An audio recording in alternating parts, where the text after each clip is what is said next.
هذا لقاء خاص مع مازن الحمادة، وهو أحد المعتقلين الناجين من مشفى 601 العسكري في دمشق، وهو مشفى المزة العسكري. التقيته في لاهاي بالأمس صدفة في مؤتمر للأحوازيين. شدني أنه شاحب الوجه، حزين كئيب مريض، يداه ترتجف، واستوقفني وعرفني بنفسه أنه من دير الزور، وحكى لي قصة اعتقاله ونجاته بعد عامين من الاعتقال تقريبا. ستشاهدون 17 دقيقة عن معاناته في سجن مطار المزة العسكري ثم في مشفى 601.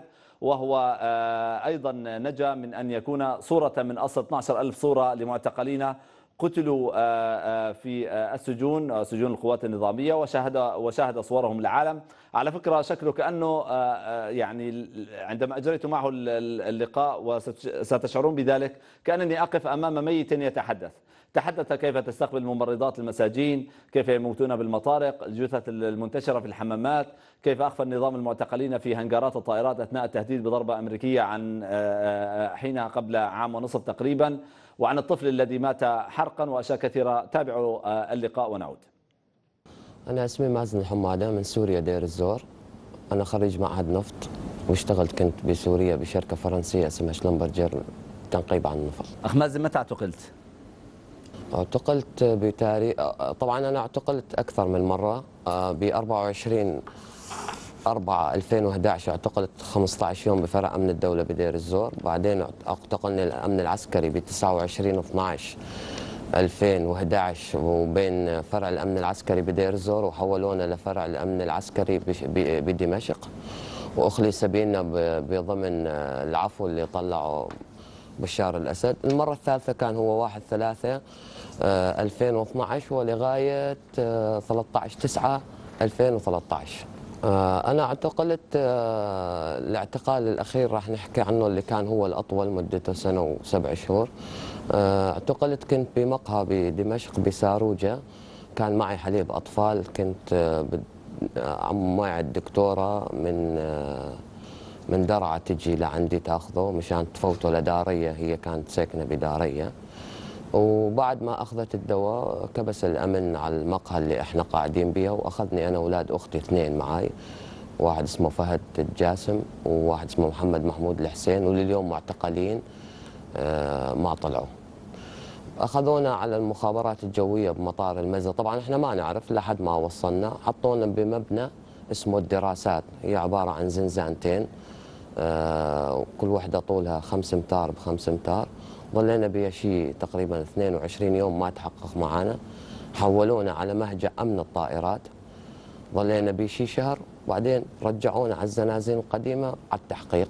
عفوا، أمن الطائرات أنت تقصد فيها الحظائر أو الأفيول، المكان الذي تختبئ فيه طائرة الميج أو كذا، ولا غيره؟ لا، أمن الطائرات هي أستاذ موسى، هي تجي مهاجع، كانت قاعات تدريس أول شيء، القاعات التدريس اللي ينطون بها دروس للطيارين، لأنك تشوف سبورة ولوح ظلينا بها شهرين. بعدين حولونا على الزنازين الجديدة للتحقيق، ليبلشوا معانا تحقيق.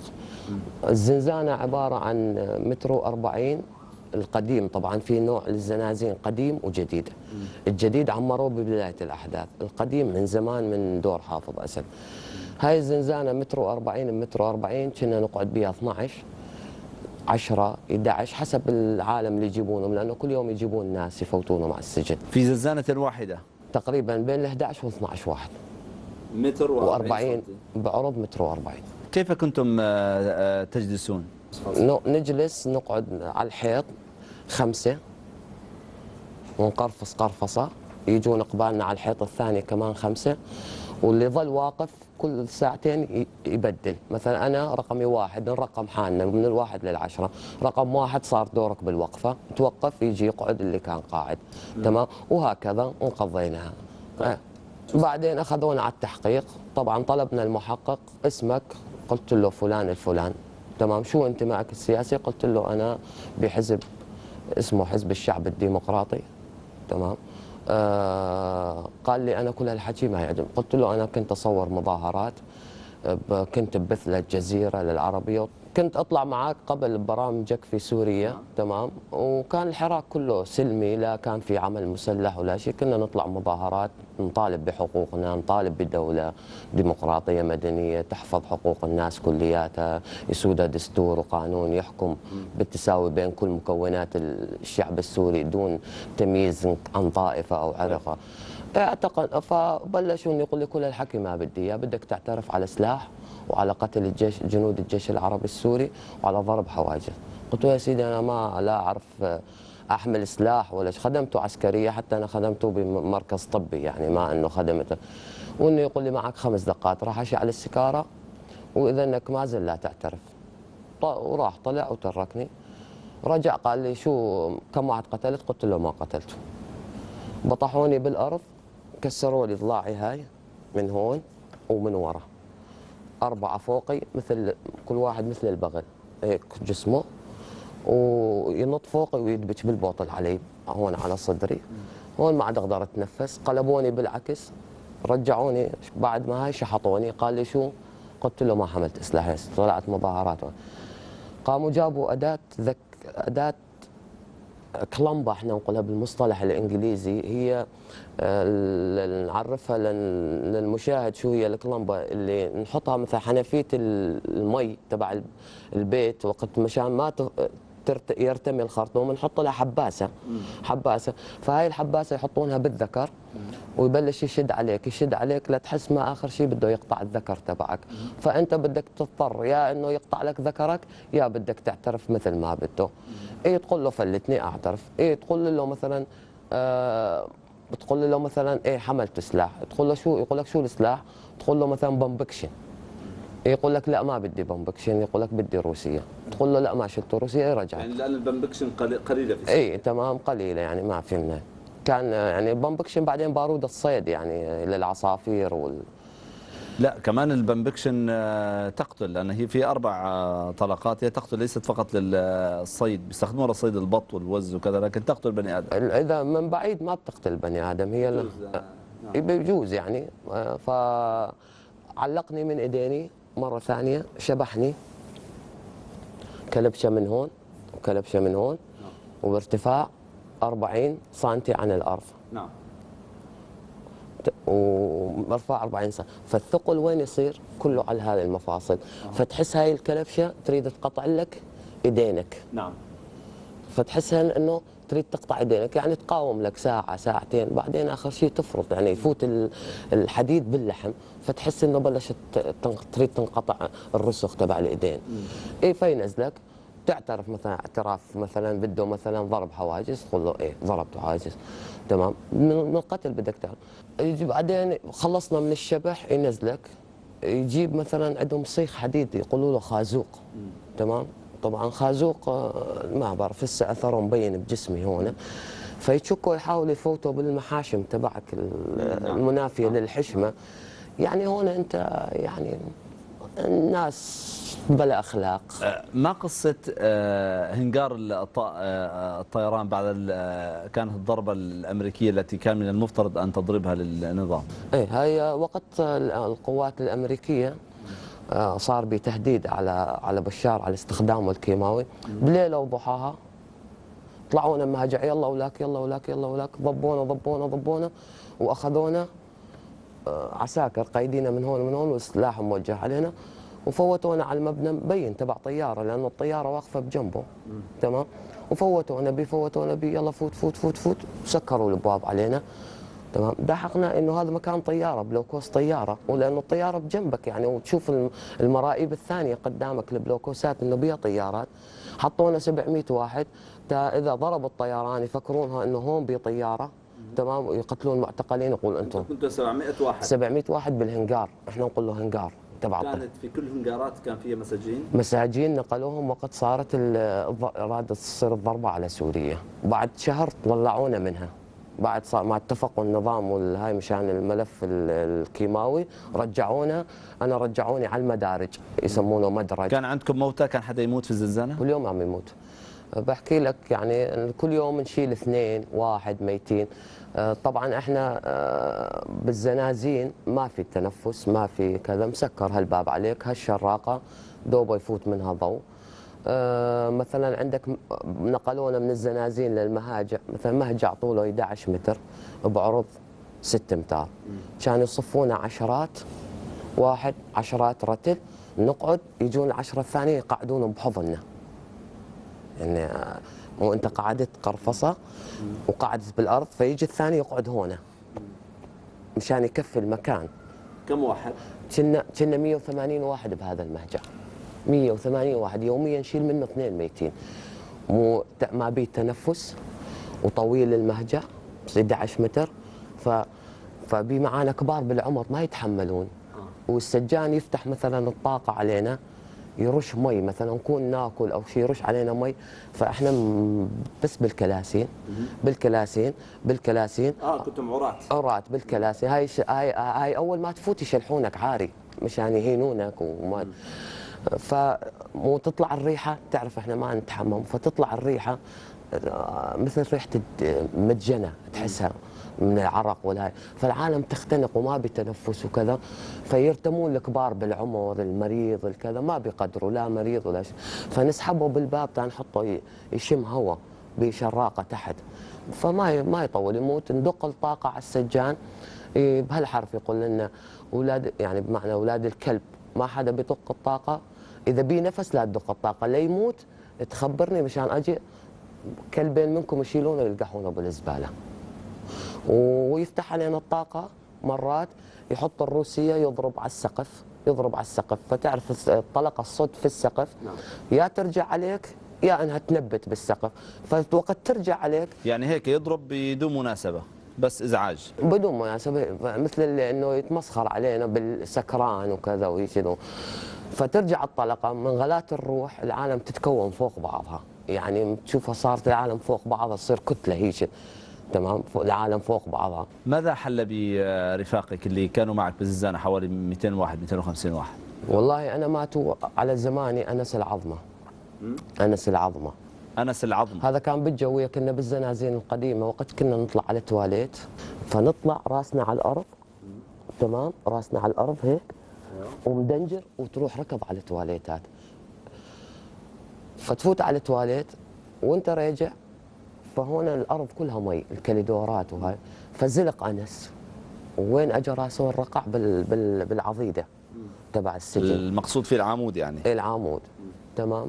فالسجان فورا ناموا عليه، قوموا لك لا تمثل، وكملوا عليه ضرب على راسه على شيء، ما قام، يعني مبين انه رجله وراسه صار بيهم شيء، فصاح علينا واحد من الحيوانات، 2 يجون يسحبونه، وجينا سحبناه فوتناه على الزنزانه، نحكي معه صار لسانه ثقيل، ظل معنا 10 ايام، قلب جسمه كله ازرق، شلون النيله صار ازرق يعني، تمام، وصار يزبد. شلون احنا عرفنا انه مات؟ فاخذوه، دقينا الطاقه مشان قلنا له هذا الزلمه انتهى، قال مات، قلنا له يعني مات تقريبا. فتح الطاقه طلع بيش، قال قلبه يمين يسار، قلبناه يمين يسار يجي، وانه يقول يلا 2 يطلعونا برا، وزتوه هون، زتينا برا. ثاني يوم اجانا، فطلعنا صوت بالزنزانه، فقال تقعدون عاقلين ولا بلحقكم هذا ربيعكم المات اللي بعثناه امبارح على المشفى. وشو قصة المشفى، مشفى 601 لما حولوك عليه؟ مشفى 601، طبعا انا من كثر القتل اسعفوني على المشفى، فصرت استفرغ دم واي، ففتح الطاقه، في كان مدير السجون اسمه سهيل زمام من بانياس مقدم، فاحنا وقت يفتح الطاقه ندير وجهنا على الحيط ونرفع ايدينا، فانا ما قمت من الوجع ومكسر اضلاعي وكذا، فقلت له، قال شو ليش ما وقفت لك؟ قلت له والله يا سيدي ما اقدر. ونقول شو معك؟ قلت له عنبول دم واي، ونقول سجلوا اسمه. ثاني يوم الساعه 10 الصبح طلبوني برا، طمشوني، قال تنسى اسمك، انه اسمك مازن الحماده. قلت له شو بس؟ قال انت رقمك 1858. وقت تروح على المشفى يسالونك شو اسمك، تقول لهم 1858. وصلنا المشفى، باب المشفى، وخيو بلشوا لك بينا بالعصي وبالشحاحيط وبالصرامي، الممرضين والممرضات، طبعا وارهابي ارهابي ارهابي ارهابي ارهابي ارهابي، وهذا اللي يضربك على وجهك، وهذا اللي يدفرك، وهذا على عينك. ويعني اجى الدكتور ويقولوا نزلوا لجوا على السراديب تحت، اللي هي مكان اولي يحطون بها مستودعات وما مستودعات. فنزلونا لتحت جنزرونا على التخت ثلاثه، احنا ثلاثه. يعني حتى السيروم ما يحطونه انه يشوفون الوريد وين او شيء، تشك وين ما يجي يحطوا لك اياه. فتعرف السيروم اذا ما يفوت بمكانه هاي تصير كلها زرع. بالليل طلعت اروح على التواليت بعد ما اخلص الساعه تقريبا 2 بالليل او بين الوحده والثنتين. فطلعت على التواليت، طبعا بعد ما تاكل قتله ودولاب وهاي طلعت تفوت على التواليت الاول تلاقي جثتين بالارض، تلاقي تفتح التواليت الثاني تلاقي جثتين ثلاثه بالارض. جوا المغسله جثه طفل عمره شي 17 سنه ابيضاني حليوه. تمام. فانت هنا تفقد وعيك، يحييك السجان، ترجع تقول يحكي معاك انت ما ترد عليه، تحس حالك فقدت الوعي، فيقتلك يفكرك انه ما قامت ترد عليه، فيضربك بالبوريه هاي البلاستيك. ما قصة المطرقة هذه؟ اي هذا في سجان اسمه مسمي حاله عزرايين، مسمي حاله بالمشفى، يجينا الساعه 12 بالليل سكران طافي، فيقول مين بده دواء؟ ففي شاب معانا صخره من داريه وانه يقول لا ترفعون ايدينكم. قلنا له ليش؟ احنا اتخذت معه، قال بدك تموت؟ قلت له لا. قال لي اذا راح ترفع ايدك بدك تموت، بدك تموت. فواحد من داريه من الغوطه انا ملتقي معه قبل بالجويه، حتى معاه مرض البهاق. قال له انا وجابه ظل بعصايه عنده بوريت حديد والها دبابيس، وانه يقول له بهالحرف حكمت المحكمه الالهيه عليك بالموت. يرد يقول له راح اعيد لك حكمت المحكمه الالهيه عليك بالموت. فيظل يضرب بي، يظل يضرب بي، يظل يضرب بي الين ينفدع راسه. والله يا استاذ موسى، ويرجعونه على التواليت، وقت يموت نشيله الصخره وواحد من المساجين يزتونه بالتواليت، يزتونه. بعد فتره سالت الصخره انه هاي الجثث وين يروحون بها؟ قال لي كل 3 ايام تجي السياره مصندقه وياخذونها، وين ياخذونها ما بقى. شو قصة الطفل هذا الصغير الذي تم شواؤه بالملحم هذا النار؟ كان معنا طفل من داريه عمره 16 سنه، احنا وقت طلعنا تنبصم على الضبط تبعنا بعد 1.5 سنة يحولونا على المحكمة. فطلعوا سألوه منين انت؟ قال لهم من دارية. من دارية. قالوا من دارية وشو؟ مددوا بالارض. اول شيء بعد ما قتلوا بالعصاية قتلوا ما برد قلبه هذا السجان، راح جاب لحام الكهرباء وحرق له وجهه من هون لهون، هذا كله ذاب وما نوب. داروا بالعكس والنوبه ظل يلحم بيه، ظل يلحم بيه، ظل يلحم بيه الا ما فرط الولد. فوتناه جوا على الجناح على المهجع، لهب جسمه كله هذا ذيب اللحم. فعندنا شوال بطاطا اللي يجيبوا لنا به القديم الاكل، رحنا غسلناه جوه ونرطبه بمي نحطه، ما بدواء نحط له يا بس انه يخف عليه ما بيومين الولد مات. يعني بكل السجنه انقهرت على الولد حيل يا موسى، قهرته عليه حيل الولد طفل، يعني شو ذنبه تحرقه؟ طفل 17 سنه موسى، هذا شمال. كيف طلعت؟ طلعت انا بواحد 6 حولوني على الشرطه العسكريه، من الشرطه العسكريه حطوني ايداع بعذراء لمده 3 أشهر بمحكمه الارهاب، بعدين اخلي سبيلي من محكمه الارهاب اطلع من عذراء. اخذني الامن السياسي فيحاء، ضليت عنده 15 يوم، بعدين حولوني على القضاء المدني وطلعت النوبه اخلاء سبيل، لكن ما طلعت تهريب على دير الزور، لانه شيكنا على اسمنا لساته موجود، ما هو شايلينه، لانه كانت اداره الامن الجنائي بالمعظميه بمشاكل لا تعمل كف بحث. كيف جيت على هاي؟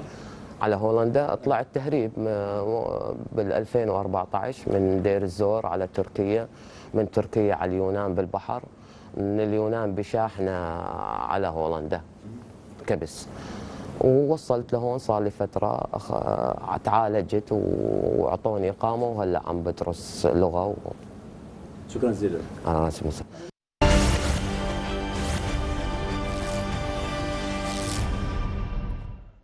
كان هذا لقاءنا مع هذا المعتقل في لاهاي. نذهب لفاصل قصير، بعده نكمل بقية فقرات المنبر السوري. أرجو أن تفضلوا بالبقاء معنا.